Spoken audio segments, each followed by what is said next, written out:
سلام، خیلی خوش اومدید به ویدیو جدید. خوش اومدید به کانال خودتون. من امیرحسینم. دوستان اشاره کرده بودن تا اینجاهای ویدیوها من تا الان خودم معرفی نکرده بودم که من واقعا شرمسارم از این مسئله. چیزی که ما تو قسمت سوم خودشناسی می‌خوایم بگیم اینه که بدونیم چجوری میتونیم الگوهای فکریمون رو بشناسیم، چجوری خودمون رو تو چالش‌ها ببینیم، چجوری نسبت به یک مسئله واکنش نشون بدیم. باورت میشه یادم رفته بود این دوربین روشن کنم. به رسم همیشه خوشحال میشم یه لحظه وقت بذارید، کانالمو سابسکرایب کنید و من تمام کامنتاتون رو میخونم. حواسم به کانال هست. پیشرفت خیلی خوبی داشتیم.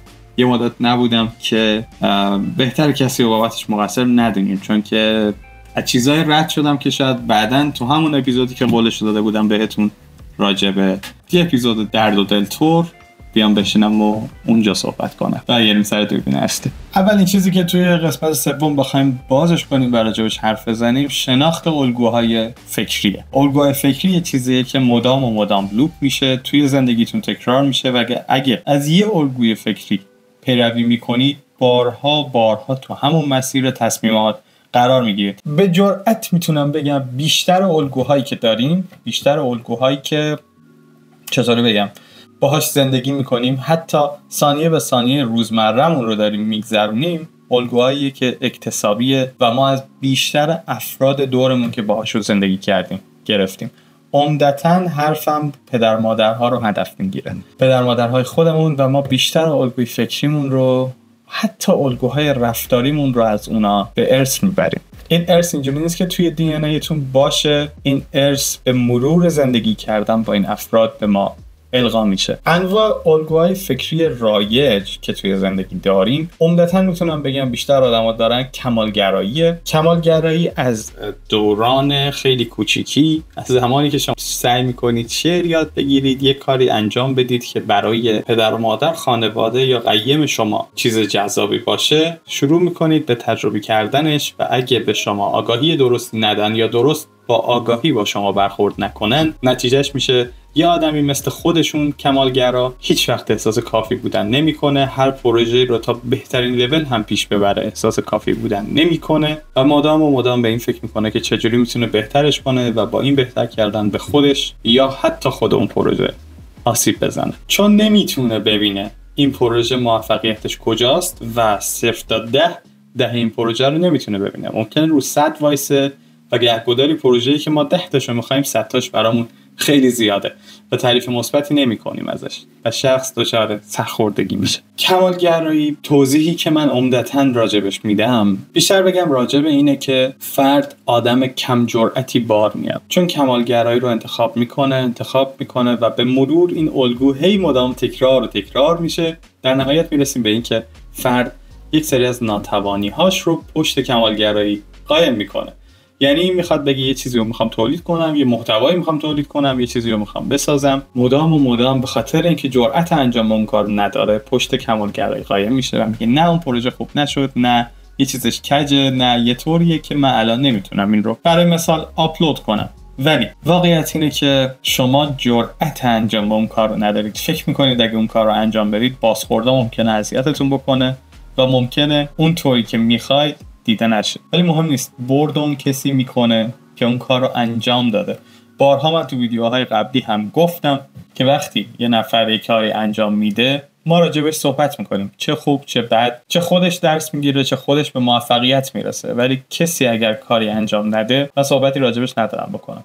حالا کمالگراترین آدم دنیا باشه فرقی نمیکنه، وقتی کاری انجام نداده چیزی نیست که من بخوام راجبش حرف بزنم. من کاری ندارم، مردم خوب میگن مردم بد میگن، این مهم نیست. مهم اینه که شما حس خودتون رو توی اون کاری که انجام میدید بذارید، یا از بازخورد حستون حس خوبی میگیرید یا حس منفی که یاد میگیرید چجوری اون حس خوب رو بهتر یا حس منفی رو به حس خوب نزدیکتر کنید. ویدیو طولانی باشه چون خیلی دارم حرف میزنم. دیدگاه بعدی که بخوام بازش کنم بهش میگن دیدگاه قطبی، چون قطب شمال و جنوب داره. به نام دیدگاه سیاه و سفید 0 و 1 هم میشناسنش، که دیدگاهیه که فرد یک چیزی رو کاملا مثبت یا کاملا منفی میبینه. این دیدگاه خیلی توش جای خطا و اشتباه داره، چون یک هدف پیرامون داره. پیرامون اون اتفاق ممکنه اتفاقاتی افتاده باشه که شما اصلا نمیخواید. شما به فکر کنید که یک مسیر 1 ساعته رو شما تو 10 دقیقه طی کردید، ولی تو این 10 دقیقه خب این مثلا میتونه دیدگاه خیلی مثبتی باشه برای یک نفر که مسیر رو خیلی تند طی کردید، ولی چقدر ریسک کردید، چقدر احتمال داره بتونی این کارو تکرار کنی. حاشیه‌اش میشه اینا که چقدر احتمال داره دفعه بعد سالم برسی و افرادی که باهاتن رو سالم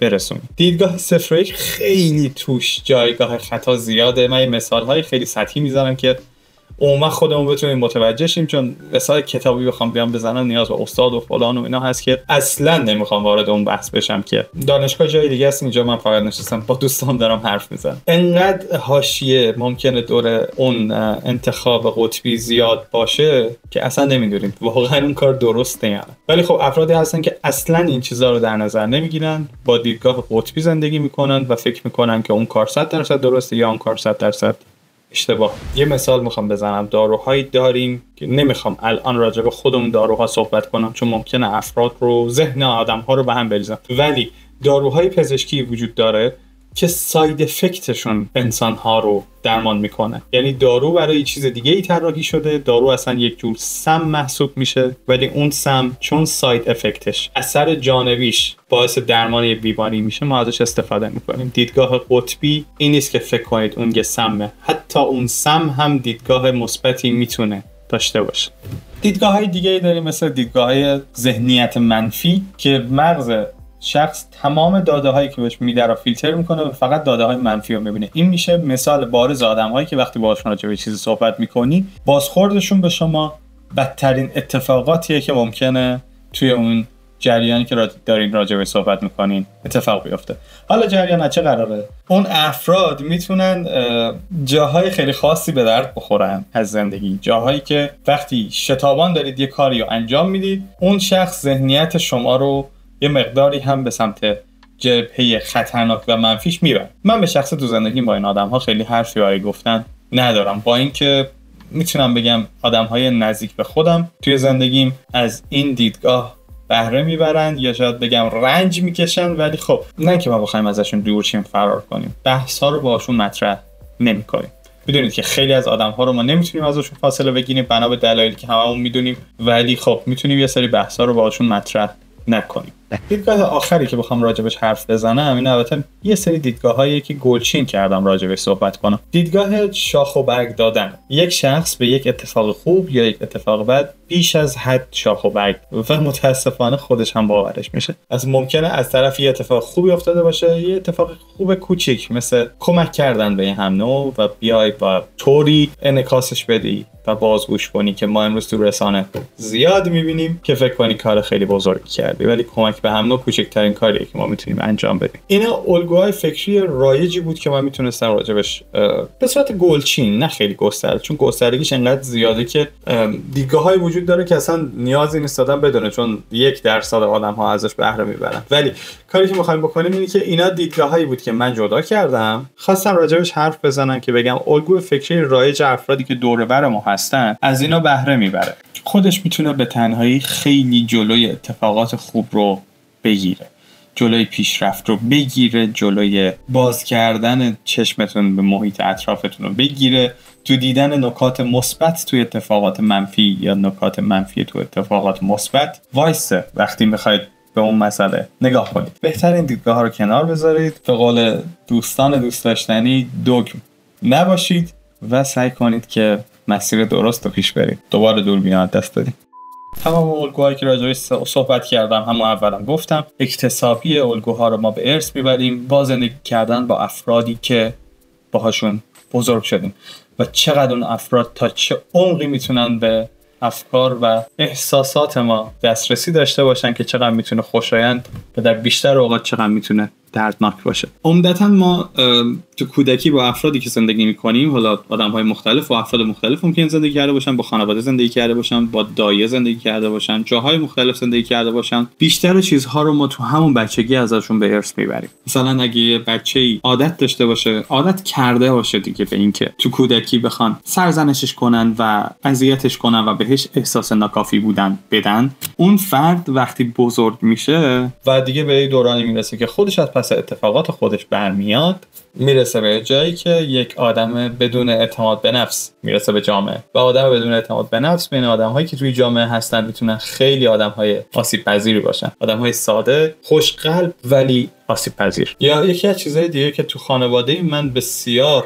اولین بار احساس میکنم دارم خانواده رو اکسپوز میکنم، ولی توی خانواده من بسیار رایجه دیدگاه الگویی نگرانه. همیشه نگرانن، مبنی بر هر اتفاقی که ممکنه بیفته و خواه و ناخواه من به طوری وارد این جامعه شدم همیشه نگران اتفاق بودم، نگران اتفاقاتی که هرگز تو اون برهه ها اتفاق نیفتاد و همین الانی که نشستم باهاتون صحبت میکنم باز هم نگران این سری اتفاقاتم. ولی واقعیت اینه که ذهنمون رو با چیزای الکی پر می‌کنیم. متدهایی هست که آدم اینا رو از سرش بریزه بیرون. خیلی سخته به عنوان آدمی که درگیرشم، نه به عنوان آدمی که دارم باهاتون صحبت میکنم، به عنوان آدمی که درگیرشم خیلی سخته ولی شدنیه و یه سری متدهایی هست که میتونن عمدتاً اینا رو هیل کنن. ولی چرا گفتم هیل؟ میتونن درمانش کنن. بخش دیگه ای هم که آدم‌ها اونم به ارث میبرن که بخش آخرشه، از فرهنگ و جامعه به ارث میبریم. خیلی چیزا تو فرهنگ و جامعه ما هست، برای ما عادیه. به خصوص آدم‌هایی که مهاجرت کردن این رو به شدت لمس کردن که چقدر تاثیر فرهنگ دیگران با ما روی بچه‌هاشون، روی نسل‌های تینیجشون و نسل‌های بزرگترشون با ما متفاوت. چیزهایی که فرهنگ و جامعه به ما احساس گناه میده، چیزهایی که فرهنگ و جامعه ما رو نسبت بهش میترسونه و چیزهایی که فرهنگ و جامعه خوب میدونه حتی با اینکه ممکنه اصلا مورد علاقه ما نباشه. آدم‌های زیادی هستن در دهه‌های مختلف دیدیم که اگه بخوام راجع بهشون حرف بزنم احتمالاً منو میبرن. ولی خب عضو انجمن‌هایی بودن که خواه و ناخواه دیگه منسوخ شد در طول تاریخ. یعنی مثلا من راجع به انقلاب فرانسه دارم حرف میزنم الان، دیگه از اونجا تا اینجا چه المان‌هایی بوده و چه به قول معروف انجمن‌هایی بوده که دیگه برای همیشه دور ریخته شده. اون برهه فقط فرهنگشون اینجوری بوده، بعدها فرهنگ عوض شده و به دنیای دیگه رسیدن اصلا. حالا چه جوری الگو فکریامونو پیدا کنیم؟ مثل همیشه احساس می‌کنم تو تمام ویدیوهام اینو گفتم، ژورنال کنیم. ژورنال کردن خیلی بهتون کمک میکنه که بتونید الگوی رفتاری درستتون رو پیدا کنید. یعنی به طرز باور نکردنی اگر یک اتفاق مشابهی براتون سالها پیش افتاده باشه و حواستون باشه نسبت به این مسئله که ژورنال همچین چیزی رو دارید، که حالا مثلا 2 سال پیش یه بار دیگه همین اتفاق افتاده، ژورنالش رو اگه بخونید میبینید که من چجوری 2 سال پیش با این مسئله برخورد کردم و برخورد من چه عواقبی داشت و چه کارهایی رو اگه تو اون لحظه قرار بگیرم نمی‌کردم یا می‌کردم. یه سری یادداشتام هست مثل یادداشت ABC. من خیلی طرفدارش نیستم، من زبون شخصی خودم رو دارم واسه ژورنال کردن، ولی خب خیلی از آدم‌ها تاییدش میکنن و شما هم هر جور دوست دارید میتونید رفتار کنید. یعنی کسی شما رو مجبور نمیکنه توی ژورنال کردن از المان خاصی استفاده کنید. میتونید ژورنالاتون پر عکس باشه، پر خاطره باشه، پر نوشته باشه. من خودم همینم، یعنی منم عکسو نوشته دارم و اینکه من همه رو تو نوت گوشیم انجام میدم، یعنی سیفه از همه نظر، نه کسی میتونه بهش سر بزنه، نه که پاک میشه چون تو کلاود سیوه و اصلا هیچ مشکلی ندارم. نیازی نیست حتما تو دفتر باشه. ولی خب میگم یه سری مثلا اینقدر از ژورنال صحبت کردم، بعد اینا بگم که فکر میکنم آلبرت الیس یه همچین چیزی که مدل ABC داره. ولی خب میگم هر کسی به نظر من همه آدم ها به زبون خودشون بنویسن ژورنالشون برای خودشون قابل فهم‌تره، چون ما قرار نیست بدیم کسی بخونه، اون مال ماست. قدیم بهش میگفتن دفترچه خاطرات، ولی ژورنال کردن با دفترچه خاطرات فرق می‌کنه. دفترچه خاطرات یه جوریه که شما تصمیم میگیرید یه سری از خاطراتتون رو ثبت نکنید، ولی ژورنال مال خودتونه، همه خاطراتتون رو میتونید ثبت کنید بدون قضاوت و فقط خودتونید که تصمیم میگیرید خودتون رو قضاوت کنید که چقدر این کارم خوب بوده و چقدر این کارم خوب نبوده. روزانه شو بخوام صحبت کنم، سعی کنید ژورنال کنید روزانه. اگر نمیتونید مثلا هر 2-3 روز به یه هفته نندازید، واقعا اتفاقی که شنبه افتاده رو جمعه یادتون نمیاد. سعی کنید ریتم نفس کشیدنتون رو پیدا کنید، سعی کنید به این فکر کنید در لحظات، نه لحظات خیلی بحرانی، در لحظاتی که فرصت دارید ریتم نفس کشیدنتون رو پیدا کنید، نفس‌های عمیق بکشید. اینجوری میتونید استرستون رو کم کنید، اضطراب روزانه‌تون رو کم کنید. این توصیه هایی که دارم میکنم چیزایی که من خودم در طول روز خیلی باش درگیرم. اضطراب، استرس، حالا به خاطر شغل یا مسائل دیگه جامعه. بگذاریم توی مسیر چقدر چالش داریم. چالشی که داریم عمدتاً با بیشتر آدم‌هایی که صحبت می‌کنید خیلی میگن انتقاد پذیر نیستن. نه، مقاومت ذهنی دارن، نمیخوان قبول کنن که ما راجع به چی داریم باهاشون حرف میزنیم. مغزشون به هر طریقی سعی میکنه از حرفای ما یا حرفایی که دیگران بهشون میزنن، حتی اگر واقعیت باشه ولی در مورد خودشون ناخوشاینده، فرار میکنن. اکثر آدم‌ها اینو دارن، یعنی اسکیل 1 تا 10 داره. یه سری آدم‌ها 1 دارن و یک سری آدم‌ها 10. دوگمن و به هیچ عنوان نمیشه رفتارشون رو حتی به روشون آورد. فایده نداره. چه فایده؟ مثلا فکر میکنید خودتون حس بهتری دارید، در واقعیت اصلا اینجوری نیست. چالش‌های دیگه‌ای که هست، اتفاقاتی که تو گذشته ممکنه داشته باشید با عنوان PTSD میشناسنش. اینه که از اون چیزایی که مردم که آدمایی که من دیدم خیلی باهاش پوز میدن، ولی واقعیت اینه که PTSD ممکنه خیلی دردناک باشه. ممکنه شما رو مستقیم وصل کنه به یکی از خاطراتتون که در حالت عادی نه میخواید نه میتونید به خاطر بیارید. میتونه یادآور یه عطر باشه، میتونه یه رنگ باشه، میتونه یه لباس باشه، میتونه هر چیزی که توی اون خاطره شما نقش داره باشه. مستقیم شما رو وصل میکنه به اون خاطره و خیلی ممکنه عذابتون بده. PTSD یه چیزیه که مثل یه رنگ میمونه که توی یه آب میریزید و باهاش حل میشه. اون آب ذهن شماست و اون رنگ اتفاقیه که افتاده. اگه رنگ سیاه توی اون آب بریزید و همش بزنید، اون آب خاکستری مایل به سیاهه و شکر ریختن توی اون آب اون مسئله رو حل نمیکنه. شما نیاز دارید اون آب رو بجوشونید، آب رو از رنگ جدا کنید تا دوباره آب تمیز داشته باشه. شیرین کردن آب هیچ فرقی با حال این نداره که رنگ توی اون آب هست یا نه. نیازمند قدم‌های مربوط به خودشه، نه بیراهه. کارهایی که میتونیم بکنیم، یک قدم به سمت موفقیتی که میخواید، به سمت اون هدفی که میخواید، به سمت چیزی که میدونید خوبه، حتی اگه تا الان تجربهش نکردید، قدم بردارید. قدم‌های کوچیک بردارید.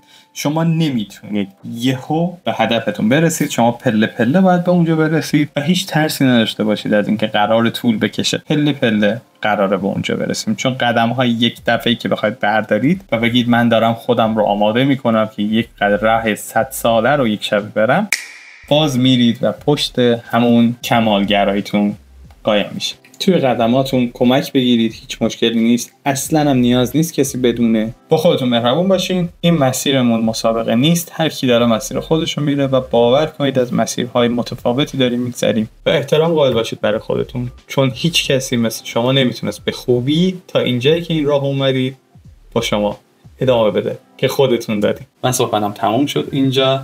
خیلی خوشحال میشم اگه تو پایان صحبتمو دوست داشتید ویدیو رو لایک کنید، اگه دوست داشتید سابسکرایب کنید. واسه سابسکرایب کردن راستش من چنلم بهم نشون میده که بیشتر آدم‌هایی که منو نگاه میکنن سابسکرایب نکردن، ولی امیدوارم انقدر تو فیدتون بیام، حرفا براتون مفید بوده باشه و خودتون بخواید که سابسکرایب کنید. خیلی خوشحالم از اینکه دارمتون، خیلی خوشحالم از اینکه این ویدیو رو تونستم به اینجا برسونم، خیلی خوشحالم از اینکه چنل توی این وضعیت قرار داره. همه کامنتاتونو میخونم، با همتون در ارتباطم و هیچ مشکلی نیست، همه چی اوکیه.